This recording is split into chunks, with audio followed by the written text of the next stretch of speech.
Hello hi friends, ఈరోజు మనము part 3లో ఇక్కడ ఉన్నటువంటి హెడ్డింగ్స్ని రెడీమేడ్గా ఉన్నటువంటి వాటిని మనము యూజ్ చేద్దాం. ఇందులో ఫస్ట్ వచ్చేసి నేను ఇక్కడ టెక్స్ట్ని సెలెక్ట్ చేశాను. ఈ టెక్స్ట్ని సెలెక్ట్ చేసిన తర్వాత ఇక్కడ ఉన్నటువంటి హెడ్డింగ్ అనేది నేను క్లిక్ చేస్తున్నాను. ఇది క్లిక్ చేయగానే చూడండి మనకి హెడ్డింగ్గా కలరు, ఫాంట్ సైజు ఇవన్నీ కూడా ఆటోమేటిక్గా చేంజ్ అయినాయి. హెడ్డింగ్ 2గా మార్చాలనుకోండి, హెడ్డింగ్ 2 మీద క్లిక్ చేయండి. మనం ఏదైనా రెడీమేడ్గా హెడ్డింగ్స్ పెట్టాలనుకున్నప్పుడు ఆల్టర్నేట్గా స్పీడ్గా అవడం కోసం ఈ రెడీమేడ్గా ఉన్న వాటిని మనం యూజ్ చేస్తాం. నెక్స్ట్ ఒకవేళ దీన్ని టైటిల్గా మార్చాలి అనుకుంటే టైటిల్ అనేది మనకి ఒకవేళ మనం టైటిల్గా మార్చాలనుకుంటే ఇక్కడ ఉన్నటువంటి టైటిల్ బటన్ మీద క్లిక్ చేయగానే మనకి ఆ టెక్స్ట్ అనేది టైటిల్గా మారిపోతుంది. చూడండి. నెక్స్ట్ ఇక్కడ ఉన్నటువంటి టెక్స్ట్ని నార్మల్గా నేను హెడ్డింగ్ 1గానే తీసుకుంటున్నాను. మళ్ళీ సెలెక్ట్ చేసి నెక్స్ట్ ఇక్కడున్న వాటిని ఇక్కడున్నటువంటి టెక్స్ట్ని సబ్ హెడ్డింగ్గా మార్చాలి అనుకుంటున్నాను. అప్పుడు చూడండి ఇక్కడ సబ్ టైటిల్ అనేది మనకి వచ్చేసింది. నెక్స్ట్ ఒకవేళ దీని మీద క్లిక్ చేయగానే మనకి స్టైల్ సెట్ అనేది ఉంటుంది. ఇందులో మనకి నచ్చినటువంటి స్టైల్ని మనము అప్లై చేయొచ్చు. చూడండి ఇక్కడ మనకి డిఫరెంట్ స్టైల్స్లో ఉంటాయి. మనం ముందుగా ఏ టెక్స్ట్ని అయితే స్టైల్ చేంజ్ చేయాలనుకుంటామో ఆ టెక్స్ట్ని సెలెక్ట్ చేసి ఇందులో స్టైల్ సెట్ మీద క్లిక్ చేసి చూడండి ఇలా క్లిక్ చేస్తూ ఉన్నాను. నెక్స్ట్ చేంజ్ స్టైల్లోనే కలర్స్ అని ఉంటాయి. ఈ కలర్స్ కూడా మనకి ఏ కలర్ కావాలనుకుంటే ఆ కలర్ని ఉపయోగించుకోవచ్చు. నెక్స్ట్ ఇందులోనే ఫాంట్ స్టైల్ అని ఉంటుంది. మనం ఇక్కడ ఉన్నటువంటి ఫాంట్ స్టైల్ కూడా మార్చుకోవచ్చు ఈ విధంగా. నెక్స్ట్ ఫైండ్ అంటే వెతకడం, సెర్చ్ చేయటం. అందులో ఎవరెవరు ఎంత ఫీజు బ్యాలెన్స్ ఉంది మనం చెక్ చేసుకోవడానికి ఫైండ్ అనే దాన్ని యూజ్ చేస్తాం. ఇప్పుడు మన టెక్స్ట్ కర్సర్ అనేది ఫస్ట్ పేజ్లో ఉన్నాం. ఇక్కడ 1 to 3 పేజెస్ ఉన్నాయి. అంటే మనం ఫస్ట్ పేజ్లో ఉన్నాం, టోటల్గా 3 పేజెస్ ఉన్నాయి. ఈ స్టేటస్ బార్లో మనం చెక్ చేసుకోవచ్చు.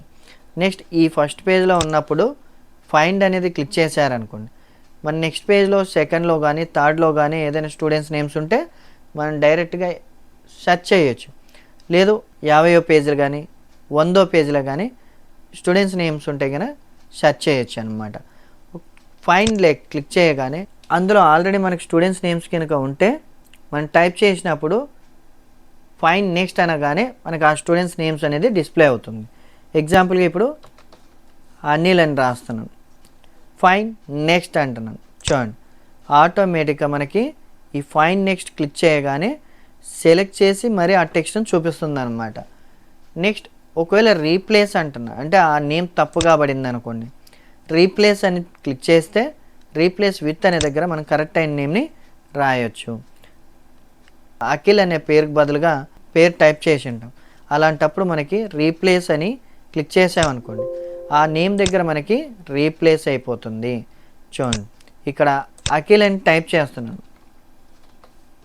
ఫైండ్ నెక్స్ట్ అంటాను. ఆటోమేటిక్గా మనకి ఆ టెక్స్ట్ని అక్కడికి తీసుకెళ్ళిందనమాట. నెక్స్ట్ గో టు అంటే మనం ఎన్నో పేజీలోకి కావాలో అన్నో పేజీలోకి తీసుకెళ్తుంది. థర్డ్ పేజీలోకి వెళ్ళాలి అనుకుంటున్నా, థర్డ్ పేజీలోకి తీసుకెళ్ళండి. లేదు ఓటో పేజీలోకి తీసుకెళ్ళాలనుకుంటున్నా 1 అని టైప్ చేసి ఇక్కడ గో టు అని ప్రెస్ చేయగానే ఆటోమేటిక్గా ఓటో పేజీలోకి తీసుకెళ్తుంది. లేదు మనం ఇక్కడ సెకండ్ పేజీలోకి వెళ్ళాలి అనుకుంటున్నా, సెకండ్ టైప్ చేసి గో టు అంటే మనకి సెకండ్ పేజ్లోకి తీసుకెళ్తుంది అనమాట. ఫైండ్ అంటే వెతకటం, రీప్లేస్ అంటే తప్పుగా ఉన్న నేమ్ని కరెక్ట్ చేయటం, అందులో రీప్లేస్ చేయటం, గో టు అంటే ఎన్నో పేజ్లోకి కావాలో అన్నో పేజ్లోకి మనము వెళ్ళడానికి ఉపయోగపడుతుంది. నెక్స్ట్ ఇక్కడ ఉన్నటువంటి దాన్ని సెలెక్ట్ చేస్తాను.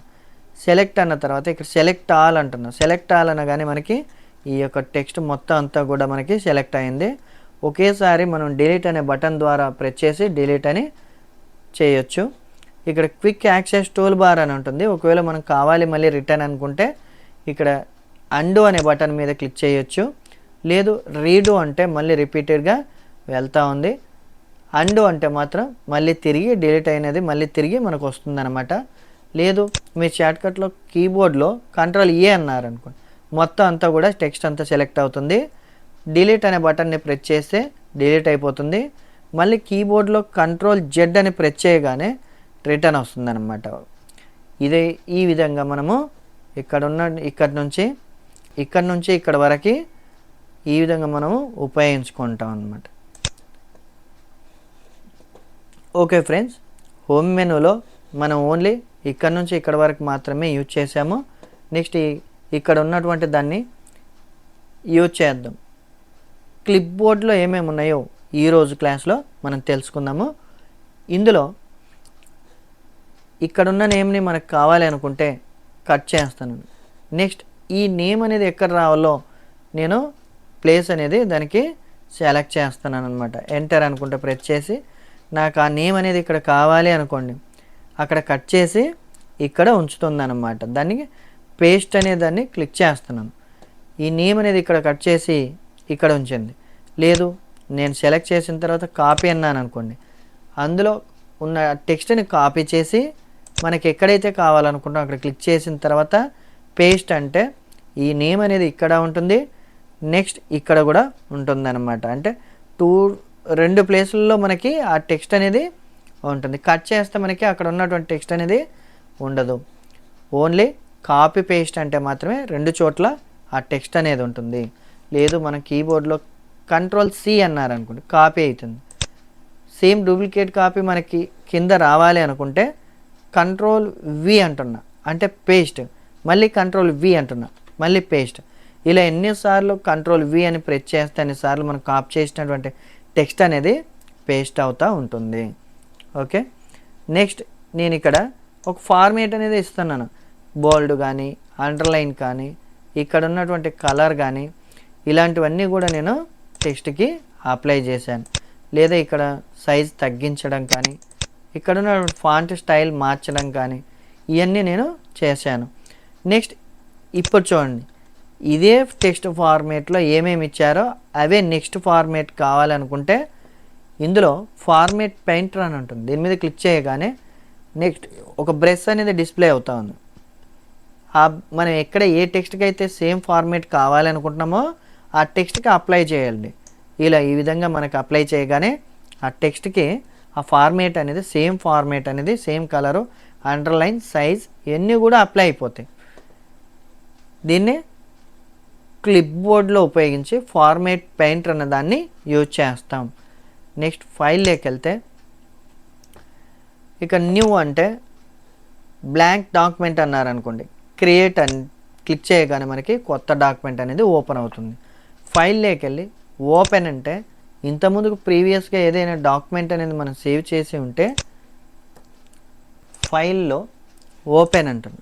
నేను ఇంతకుముందు ప్రీవియస్గా ఏదైనా సేవ్ చేసినట్టయితే ఆ డాక్యుమెంట్ మీద క్లిక్ చేసి ఓపెన్ అంటే మనకి ఆ ప్రీవియస్గా సేవ్ చేసినటువంటి డాక్యుమెంట్ అనేది మనకి ఓపెన్ అవుతుంది. నెక్స్ట్ ఫైల్లోకి వెళ్ళి సేవ్ అంటే మనం ఏదైనా డాక్యుమెంట్ని సేవ్ చేయాలనుకోండి, ఏదైనా టెక్స్ట్ రాస్తాను. ఇప్పుడు నేను ఈ టెక్స్ట్ని సేవ్ చేయాలి అనుకుంటున్నా. ఫైల్లోకి వెళ్ళి సేవ్లోకి వెళ్తే మనకి సేవ్ అనే బటన్ అనేది ఆప్షన్ అనేది ఓపెన్ అవుతుంది. ఇందులో సేవేజ్ అనే బటన్లో నేను డాక్యుమెంట్ కాబట్టి డాక్యుమెంట్ అనే ఫోల్డర్లో క్రియేట్ చేస్తున్నాను. లేదా మనం ఓన్గా ఇక్కడ ఫోల్డర్ కూడా క్రియేట్ చేయొచ్చు. ఈ డ్రాగ్ చేసి ఇందులో రైట్ క్లిక్ చేసి మౌస్ ద్వారా రైట్ బటన్ ప్రెస్ చేసి ఇందులో న్యూలోకి వెళ్ళి ఇందులో ఈ సబ్ మెనూలో మనకి ఫోల్డర్ అనే దాన్ని క్లిక్ చేసి ఇక్కడ నేను ఒక నేమ్ అనేది తీసుకుంటున్నా, ఆర్కే అని చెప్పి. నెక్స్ట్ ఈ ఫోల్డర్ని డబల్ క్లిక్ చేసి మన ఇక్కడ ఫైల్ నేమ్ అనేది ఉంది కదా, ఈ ఫైల్ నేమ్ దగ్గర నేమ్ తీసుకొని నేమ్ వచ్చేసి ఇక్కడ ఫైల్ నేమ్ అనేది నేను టైప్ చేశాను. తర్వాత ఇక్కడ సేవ్ అని చెప్పి సేవ్ మీద బటన్ మీద క్లిక్ చేయగానే మనకు ఆ ఫైల్ అనేది సేవ్ అయిపోతుంది. నెక్స్ట్ ఫైల్లో సేవ్ యాజ్ అంటే సేమ్ డాక్యుమెంట్ని వేరొక నేమ్తో కానీ లొకేషన్ చేంజ్ చేయడం కానీ ఇవన్నీ ఉపయోగించి మనము డాక్యుమెంట్ని సేవ్ యాజ్ ద్వారా సేవ్ చేయొచ్చు. ఇప్పుడు నేను డాక్యుమెంట్లో సేవ్ చేశాను, అలా కాకుండా డౌన్లోడ్ చేయాలనుకుంటున్నాను డౌన్లోడ్స్లో.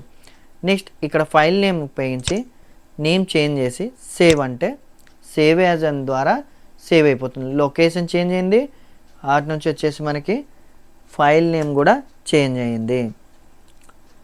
నెక్స్ట్ ఫైల్లో ఈ ప్రింట్ అనే దాని మీద క్లిక్ చేసినప్పుడు మనకి ముందుగా మనం డైరెక్ట్గా ప్రింట్ ఇవ్వకుండా ప్రింట్ ప్రివ్యూ అనే బటన్ మీద క్లిక్ చేసి ఇందులో మనకి ఏ విధంగా ప్రింట్ వస్తుంది మనం ఇచ్చినటువంటి డాక్యుమెంట్ అనేది మనకి కరెక్ట్గా మార్జిన్లోనే ఉందా లేకపోతే మార్జిన్ దాటి బయటకు వచ్చిందా అనే దానికి ఇక్కడ మనకి తెలిసిపోతుంది. నెక్స్ట్ ఇక్కడ కూడా మనము పేజ్ ఆప్షన్స్ సెట్టింగ్స్ అన్నీ కూడా ఇక్కడ మార్చుకోవచ్చు. నెక్స్ట్ మార్జిన్స్లో నార్మల్ కానీ లేదంటే ఓరియంటేషన్ ల్యాండ్స్కేప్ కానీ ఆర్ పోర్ట్రేట్ కానీ సైజ్ వచ్చేసి మన దగ్గర ఏ పేజ్ అయితే ఉందో ఆ పేజ్ని సెలెక్ట్ చేసుకోవటం. అంటే దాదాపుగా మనం A4 సైజ్నే యూజ్ చేస్తూ ఉంటాం. నెక్స్ట్ జూమ్ కానీ 100% లేకపోతే ఇంకా 1 పేజ్ కానీ లేదంటే 2 పేజెస్ కానీ పేజ్ విడ్త్ కానీ అంటే ఫుల్ స్క్రీన్లో రావడానికి యూజ్ చేస్తాం. ఇవన్నీ కూడా మనం ఇలా సెలెక్ట్ చేసుకున్న తర్వాత ఓకే అనుకుంటే క్లోజ్ చేయండి. ఇక్కడ ఫైల్ మెనూలోకి వెళ్ళి ప్రింట్ అనే బటన్ని క్లిక్ చేసి ప్రింట్ అనే దాని మీద క్లిక్ చేయగానే మనకి ఇందులో మనకి మన దగ్గర ఏ ప్రింటర్ అయితే ఉందో ఆ ప్రింటర్ యొక్క కనెక్షన్ అనేది క్లిక్ చేసుకొని ఇక్కడ ఆల్ అంటే మొత్తం అన్ని పేజెస్ రావడానికి మనం యూజ్ చేస్తాం. ఇక్కడ ఆల్ పేజెస్ దాదాపుగా ఇప్పుడు ఒక 10 కానీ 20 కానీ పేజెస్ ఉంటే మన దగ్గర ఆల్ అని పెట్టేసి అన్నీ రావాలనుకోండి. నెంబర్ ఆఫ్ కాపీస్ ఎన్ని సెట్లు అయితే మనకు కావాలి అనుకుంటున్నామో అన్ని సెట్లు తీసుకొని ఇక్కడ ఓకే అంటే మనకి ప్రింటింగ్ అనేది వచ్చేస్తుంది. కరెంట్ పేజ్ అంటే ఏంటంటే ప్రజెంట్గా మనం ఏ పేజీలు అయితే ఉన్నామో ఎన్నో పేజీలు అయితే మనం ఉన్నామో దాన్ని కరెంట్ పేజ్ అంటాం. ప్రజెంట్గా మనం ఒకటో పేజ్లో ఉన్నాం. ఈ టెక్స్ట్ కర్సర్ బ్లింకింగ్ అవుతూ ఉన్నప్పుడు అది ఏ పేజ్లో అయితే ఉందో దాన్నే కరెంట్ పేజ్ అని అంటాం. నెక్స్ట్ ఇది కూడా మనం క్లిక్ చేసి నెంబర్ ఆఫ్ కాపీస్ ఎన్నైతే కావాలనుకుంటే దాన్ని క్లిక్ చేసి ఓకే అంటే మనకి ప్రింట్ వస్తుంది. సెలెక్షన్ అంటే ఇక్కడ మనం ఎంతవరకు అయితే కావాలనుకుంటున్నా అంతవరకు సెలెక్ట్ చేసి షార్ట్కట్లో Ctrl+P అని ప్రెస్ చేసినా కూడా మనకి ప్రింటింగ్ అనే ఆప్షన్ అనేది వచ్చేస్తుంది. ఇక్కడ సెలెక్షన్ అనేది టిక్ పెట్టి ఇక్కడ నెంబర్ ఆఫ్ కాపీస్ తీసుకొని ఓకే అంటే ప్రింట్ వచ్చేస్తుంది. పేజెస్ దగ్గర క్లిక్ చేసి ఒకవేళ మనము ఎక్కువ పేజెస్ ఉన్నాయనుకోండి ఒక 10 పేజీలు ఉన్నాయి ఎగ్జాంపుల్గా 1,5,8 అని ఇచ్చాను. 1వ పేజీ 5వ పేజీ 8వ పేజీ మాత్రమే మనకి ప్రింట్ వస్తుంది. అలా కాకుండా 1 to 8 వరకు రావాలనుకోండి 1-8 1 to 8 రావాలనుకుంటే 1 నుంచి 8 వరకు కంటిన్యూగా ప్రింట్ రావాలి అనుకుంటే మనం ఈ విధంగా తీసుకుంటాం. తర్వాత నెంబర్ ఆఫ్ కాపీస్లోకి వెళ్ళి ఎన్నైతే కావాలనుకుంటున్నా అన్ని సెట్లు తీసుకొని ఓకే అంటే మనకి ప్రింటింగ్ అనేది వచ్చేస్తుంది. వద్దనుకుంటే మనకి క్యాన్సిల్ చేసేస్తాం. ఇలా ఫైల్లోకి వెళ్ళి క్లోజ్ అంటే మనకి క్లోజ్ అయిపోతుంది. ఒకవేళ సేవ్ చేయాలనుకుంటే దీన్ని ఎస్ అంటాం, లేదు నో అంటే వెళ్ళిపోతుంది.